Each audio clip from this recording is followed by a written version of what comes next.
الشیطان الرجیم بسم اللہ الرحمن الرحیم الحمدللہ رب العالمین وعما بنعمت ربک فحدث ربی اشرح لی صدری ویسر لی امری واحلل عقدۃ من لسانی یفقہوا قولی صدق اللہ العلی العظیم ان اللہ وملائکتہ یصلون علی النبی یا ایہا الذین آمنوا صلوا علیہ وسلموا تسلیما۔ درود پاک سب پڑھ لیں۔ الصلاۃ والسلام علی محمد صلی اللہ علیہ وآلہ وصحبہ وسلم۔ خاک سورج سے اندھیروں کا ازالہ ہوگا، آپ آئیں تو میرے گھر میں اجالا ہوگا۔ حشر میں ہوگا وہ سرکار کے جھنڈے کے تلے، میرے سرکار کا جو چاہنے والا ہوگا۔ عشق سرکار کی ایک شمع جلا لو دل میں، بعد مرنے کے لحد میں بھی اجالا ہوگا۔ آج اس گناہ گار نے جو آیت مقدسہ تلاوت کی ہے قرآن پاک کی، اللہ رب العزت سے دعا ہے کہ وہ پاک ذات آج اس کو صحیح مفہوم بیان کرنے کا، ہم سب کو سننے کی اور اس پر عمل کرنے کی توفیق عطا فرمائے۔ قرآن پاک کی سورہ والضحیٰ کی جو آیت مقدسہ تلاوت کی ہے، جس میں اللہ رب العزت ارشاد فرماتے ہیں کہ اور اپنے رب کی نعمت کا خوب چرچا کرو۔ نعمت کیا چیز ہے؟ کسی اندھے سے جا کے پوچھیں تو اس کے لیے دنیا کی سب سے بڑی نعمت آنکھیں ہیں۔ جس کے ہاتھ نہ ہو اس سے پوچھیں تو اس کے لیے دنیا کی سب سے بڑی نعمت ہاتھ۔ جس کی ٹانگیں نہ ہوں اس کے لیے دنیا کی سب سے بڑی نعمت ٹانگیں ہیں۔ اسی طرح ہر انسان کے نزدیک اس کی نعمت کا معیار الگ ہوگا، لیکن اگر دنیا میں انسان نظر دوڑائے تو ہر چیز اللہ کی دی ہوئی نعمت ہے۔ لیکن تمام صحابہ کرام، تمام اہل بیت، تمام صوفیاء کرام، اولیاء کرام اور علماء حق کے نزدیک دنیا اور آخرت کی سب سے بڑی نعمت وہ نبی علیہ السلام کی ذات مبارک ہے۔ اور آپ ہی تمام کے نزدیک دنیا کا بابرکت ترین دن وہ دن ہے کہ جس دن نبی علیہ السلام دنیا میں تشریف فرما ہوئے۔ الحمدللہ ربیع الاول کا مہینہ شروع ہو چکا ہے، اور جب بھی یہ مہینہ آتا ہے تو اہل ایمان کے جو دل ہیں وہ روشن ہو جاتے ہیں۔ ربی جو ہے یہ بیسکلی عربی میں کہتے ہیں بہار کو، اور اول اس کا مطلب پہلا، یعنی کہ آغاز بہار یا پہلی بہار۔ اور کسی شاعر نے بہت خوب انداز کے اندر نبی علیہ السلام کی شان جو ہے وہ بیان کرتے ہوئے فرمایا کہ کہا محبوب جب کلیاں چٹک جائیں گی، غنچے مہک جائیں گے، کائنات میں بہار چھا جائے گی، تو تو جانے بہار بن کے آ جانا، مبارک ہو کے حضور آ گئے۔ یاد رکھیں کہ یہ ربیع الاول شریف کا جو مہینہ ہے یہ اہل ایمان کے لیے ان کی ایمان کی تجدید کا مہینہ ہوتا ہے۔ یہ اہل ایمان کو بتانے کے لیے آتا ہے کہ جو دین نبی علیہ السلام لے کر آئے، آج ہم اس دین کے اوپر کتنے عمل پیرا ہیں۔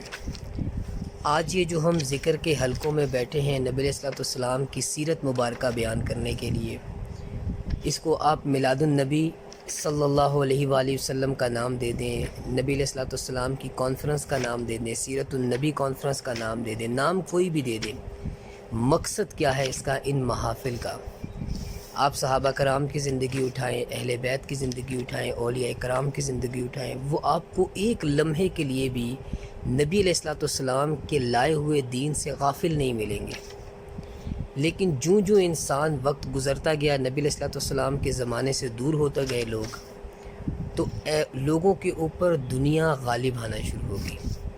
تو اولیاء کرام نے، تابعین نے اس چیز کی فکر محسوس کی کہ لوگ دین سے دور ہوتے جا رہے ہیں، تو پھر خانقاہوں کے اندر انہوں نے اس طرح کی محافل کا، سیرت النبی کی محافل کا آغاز شروع کیا، جس کے اندر وہ ذکر کے لیے لوگوں کو بلاتے، دعوت دیتے، لوگ آتے اور پھر آپ علیہ السلام کی سیرت بیان کی جاتی اس کے اندر، تاکہ لوگوں کے دل کے اندر اس محبت کو بیدار کیا جائے جس سے لوگ غافل ہیں۔ آج 1400 سال بعد ہم بیٹھے ہیں، تو ہمارے بھی بیٹھنے کا مقصد یہ ہے کہ جو دین نبی علیہ السلام لے کر آئے اور آج امتی اس دین سے ہی اتنا دور جا رہا ہے، تو اس ربیع الاول شریف کی آمد کے برکت کی وجہ سے ہی وہ اگر کسی بہانے بھی محفل میں آ کے بیٹھ جائے، اور بیٹھ کے وہ اگر نبی علیہ السلام کی زندگی کے کچھ پہلوؤں سے آشنائی حاصل کر لے، تو ہو سکتا ہے کہ اس کے دل کے اندر یہ محبت، یہ بات، یہ فکر بیٹھ جائے کہ ابھی تک غفلت میں زندگی گزار رہا تھا، لیکن اب نبی علیہ الصلوۃ والسلام کے اخلاق کی طرف، آپ کے دین کی طرف، آپ کی شریعت کی طرف آنا ہے۔ یہی مقصد ہے ان محافل اور مجالس کا۔ یہ بات یاد رکھیں کہ جب تک بندے کے پاس علم نہیں ہوگا وہ عمل نہیں کر سکتا، اور نبی علیہ الصلوۃ والسلام کا امتی ہو اور اس کے پاس اپنے نبی علیہ الصلوۃ والسلام کی سیرت کا ہی علم نہ ہو، تو اسے کیسے نبی علیہ الصلوۃ والسلام کے طریقے پر زندگی گزارے گا؟ وہ اسے کیسے پتہ چلے گا کہ نبی علیہ الصلوۃ والسلام کے اخلاق کیا تھے، آپ دین کیا لے کر آئے، زندگی گزارنی کیسے ہے؟ میں اگر بیٹا ہوں تو میرے اوپر میرے ماں باپ کے کیا حقوق ہیں، میں اگر باپ ہوں تو میرے اوپر اولاد کے کیا حقوق ہیں، میں اگر شوہر ہوں تو میرے اوپر شوہر کے کیا حقوق ہیں۔ کہنے کا مقصد یہ کہ علم جو ہے وہ بغیر علم کے اللہ کے نبی علیہ الصلوۃ والسلام کی محبت بھی اس کے سینے میں نہیں آ سکتی۔ علم ہوگا تو پڑھے گا اخلاق حمیدہ نبی علیہ السلام کے، آپ کی سیرت مبارکہ پڑھے گا تو پھر اس کے دل میں اپنے نبی علیہ الصلوۃ والسلام سے محبت بھی بیدار ہوگی۔ اسی لیے نبی علیہ الصلوۃ والسلام نے فرمایا، حدیث پاک ہے کہ اپنی اولاد کو 3 باتیں سکھا دو، گھول کے ان کے سینے میں ڈال دو، یہ چیزیں ان کے دل دماغ میں اتار دو۔ پہلی چیز آپ علیہ الصلوۃ والسلام نے فرمائی کہ مجھ محمد صلی اللہ علیہ وآلہ وسلم کہ میری محبت اپنی اولاد کو سکھاؤ، ان کے سینے میں ڈال دو۔ میرا آپ لوگوں سے سوال ہے کہ آپ اگر کسی دکاندار کے پاس جائیں کوئی سودا لینے کے لیے، اور اس دکاندار کے پاس وہ سودا نہ ہو، تو وہ کیا کہے گا کہ بھائی آپ مجھے 1000 روپے دیں، 10,000 روپے دیں، میرے پاس وہ سودا ہی نہیں تو میں آپ کو کیسے دے دوں؟ جب دکاندار کے پاس وہ سودا نہیں، وہ دکاندار آپ کو سودا نہیں دے سکتا۔ آپ مجھے بتائیں کہ آج آپ اور میں، میرے سینے کے اندر کتنی نبی علیہ السلام کی محبت ہے، میں کتنا نبی علیہ السلام کی زندگی سے آشنا ہوں، میں کتنا نبی علیہ السلام کی اخلاق سے آشنا ہوں۔ جب وہ محبت میرے سینے میں نہیں ہے تو میں اپنی اولاد کے سینے میں کیا منتقل کروں گا؟ ظاہر سی بات ہے، جو چیز انسان کے پاس ہوتی ہے وہی چیز سامنے والے کو منتقل کرتا ہے۔ آج ہم اپنی زندگیوں پہ دوڑائیں کہ ہماری زندگی شریعت کے مطابق کتنی گزر رہی ہے، ہمارے گھروں کے اندر نبی علیہ الصلوۃ والسلام کی جو محبت ہے وہ کس حد تک ہے؟ کیا ہم نبی علیہ السلام کے طریقے کے اوپر، طرز کے اوپر زندگی گزار رہے ہیں؟ اگر تو گزار رہے ہیں تو پھر مبارکباد کے لائق ہیں، آپ کی اولاد میں بھی وہ چیزیں منتقل ہو جائیں گی۔ لیکن اگر ہمارے اندر ہی وہ محبت نہیں ہے تو پھر ہم اپنی اولادوں کو کیا دیں گے؟ سوچنے کی بات ہے، فکر کی بات ہے۔ دوسری چیز آپ علیہ الصلوۃ والسلام نے ارشاد فرمائی کہ اپنی اولاد کو قرآن کی محبت ان کے سینوں میں منتقل کر دو۔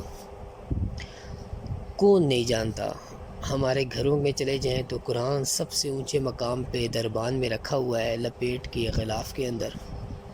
2 موقعوں پہ ہمیں قرآن یاد آتا ہے، یا رمضان المبارک آ جائے تو دوڑیں لگ جاتی ہیں، 10 قرآن، 20 قرآن، 25 قرآن پڑھ لیے، یا ہمارے گھر کوئی فوتگی ہو جائے تو قرآن پاک کو اٹھا لیتے ہیں کہ آپ کی ضرورت پڑ گئی۔ حضرت اقبال رحمۃ اللہ علیہ فرماتے ہیں کہ افسوس مسلمان تجھ پہ کہ تو نے اس قرآن سے سیکھا بھی تو مرنا ہی سیکھا، یہ تو زندہ کرنے کے لیے آیا تھا۔ ہم نہیں جانتے کہ لوگوں کے کتنے قرآن پڑھ لیتے ہیں۔ کسی سے آپ سورہ فاتحہ کا ترجمہ سن لیں، انہیں پتہ ہی نہیں سورہ فاتحہ میں اللہ نے کیا فرمایا، نماز میں کھڑے ہیں، پتہ ہی نہیں اللہ سے کیا گفتگو ہو رہی ہے۔ تو جب تک یہ چیزیں ہم اپنی تربیت نہیں کریں گے، ہمیں یہ فکر پیدا نہیں ہوگی کہ یہ چیزیں سیکھنی ہیں، تو ہم اپنی اولاد میں، ہم ایک معاشرے کے اندر اپنا کردار پیش نہیں کر سکتے۔ معاشرہ دور کی بات ہے، ہم اپنی اولاد کے سامنے اپنا کردار پیش نہیں کر سکتے، تو ہماری اولادوں نے ہم سے کیا سیکھا؟ پھر ہم بھاگتے پھرتے ہیں تعویذوں کے پیچھے، بابوں کے پیچھے کہ جی اولاد نافرمان ہے، یہ مسئلہ ہے، وہ مسئلہ ہے۔ بھئی مسئلہ کیا ہے؟ مسئلہ پہلے اپنے اندر ہے، اپنے اندر ٹھیک کرو تو دوسرا بھی ٹھیک ہو جائے گا۔ اور تیسری چیز جو ہے وہ اللہ کے نبی علیہ السلام نے فرمائی کہ اپنی اولادوں کو میری اہل بیت کی محبت سکھا دو۔ آج ہمارے گھروں میں کتنی مائیں ہیں جو اپنے بچوں کو لوریاں دیتے ہوئے صحابہ کرام کی، اہل بیت کی کہانیاں سناتی ہیں، یا کتنے باپ ہیں جو شام کو جا کے بیٹھتے ہیں اور اپنے اولاد کو جو ہے وہ کسی نبی پاک کا قصہ، کوئی اہل بیت کا قصہ سنا دیتے ہیں۔ یاد رکھ لیں، آج اگر ہم نے اس چیز کا علم حاصل نہ کیا، ہم نے نہ پڑھا، خدا کی قسم میری بات نہیں ہے، حدیث پاک ہے، اللہ کے نبی علیہ السلام نے فرمایا کہ قرب قیامت میں علم اٹھا لیا جائے گا اور شارحین فرماتے ہیں اس سے مراد یہ ہے کہ علماء حق تم سے اٹھا لیے جائیں گے، اہل اللہ اٹھا لیے جائیں گے، اور دو لوگ کسی مسئلے پہ بحث کر رہے ہوں گے، انہیں کوئی صاحب علم ہی نہیں ملے گا، اور ایک جاہل بندہ اٹھ کے کوئی فتویٰ دے دے گا، وہ اس پہ آمین کر لیں گے۔ تو ڈرنا چاہیے انسان کو اس وقت سے کہ اگر آج ہم دور ہیں تو آنے والے وقت میں ہماری اولاد اس سے کہیں زیادہ دور ہو جائے گی۔ یہ یاد رکھ لیں کہ اولاد جو ہے یہ انسان کے لیے صدقہ جاریہ ہے یا آپ کے لیے گناہ جاریہ ہے۔ اگر نبی علیہ الصلوۃ والسلام کی سیرت پڑھی، اس پہ عمل کیا، تو اولاد بھی آپ کو دیکھے گی، وہ بھی پڑھے گی، اس پہ عمل کرے گی۔ خدا کی قسم نیک اولاد کا سانس لینا بھی ماں باپ کے لیے قبر میں راحت کا سبب بنتا ہے۔ اللہ پاک سے دعا ہے کہ وہ پاک ذات ہمیں اس ماہ مقدس میں اپنے نبی علیہ الصلوۃ والسلام کی سیرت پڑھنے کی، ایسی محافل اور مجالس میں بیٹھنے کی توفیق عطا فرمائے جہاں بیٹھ کے ہمارے دل پہ سے وہ غفلت، وہ جو اندھیرے ہیں، جو گناہ کی وجہ سے جو گرد ہمارے دل پہ پڑ چکی ہے، اللہ پاک اس گرد کو دور کرے، اور اللہ سے دعا کریں کہ وہ گناہ، وہ غفلتیں جو ہمیں نیکی کی طرف آنے سے روکتی ہیں، اللہ پاک ہم سے وہ دور کر دے۔ وما توفیق الا باللہ۔